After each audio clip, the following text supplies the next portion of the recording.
আপনি কি জানেন চিকেন কোফতা বানানোর সময় সবচেয়ে বেশি যে ভুলটা হয় সেটার কারণে কোফতা ভেঙে যায় বা শক্ত হয়ে যায়।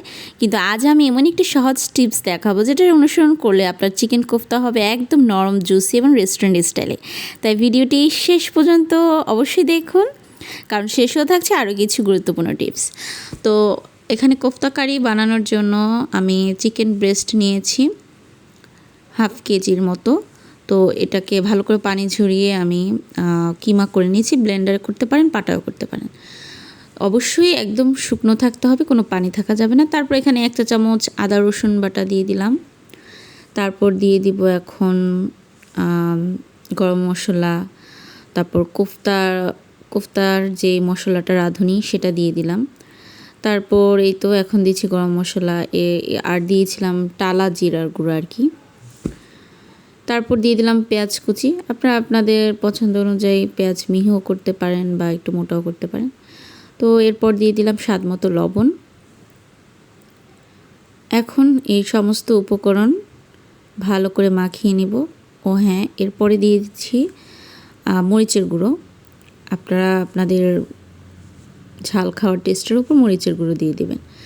তো এগুলো সব কিছু মাখিয়ে নিয়ে এখানে আমি কিছু বেসন হালকা টেলে নিয়ে ফ্রাই প্যানে তারপর এটা দিয়ে দিলাম।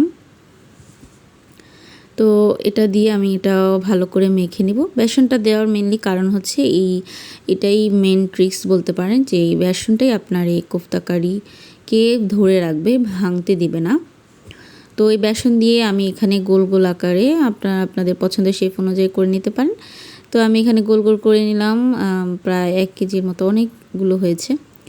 তো এই ফুলগুলো কিন্তু আর্টিফিশিয়াল না, এগুলো তাজা ফুল।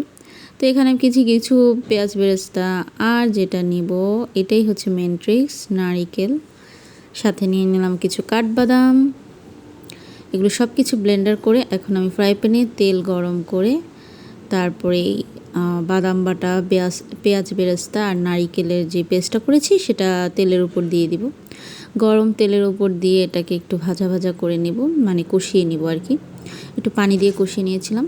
তারপর এখানে আরেকটু সামান্য আধা চামচ আদা রসুন বাটা দিয়ে দিলাম। দিয়ে সমস্ত মশলা ভালো করে কষিয়ে নিব। আসলে যে কোনো খাবার কিন্তু আপনি সময় নিয়ে একটু কষিয়ে রান্না করলে অবশ্যই টেস্ট হবে।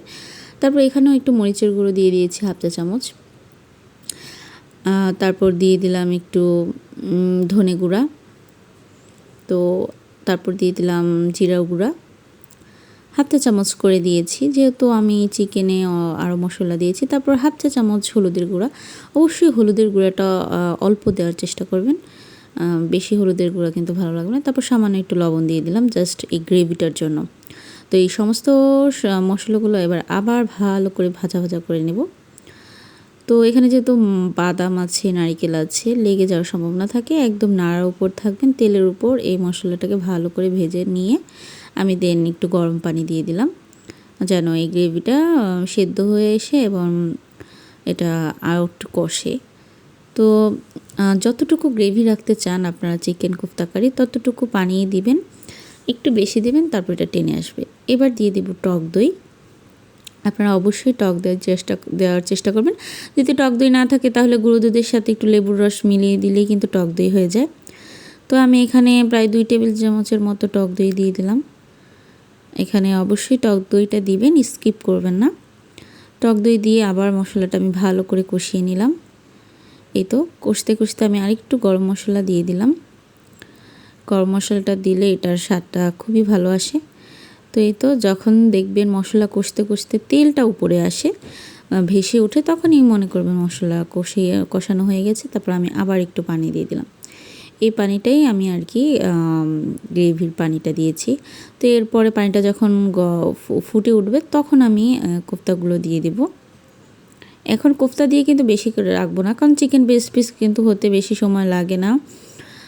বেশি সেদ্ধ করলে, বেশি রান্না করলে আপনার খাবারে জুসিনেসটা চলে যাবে, শক্ত হয়ে যাবে চিকেন কোফতাটা।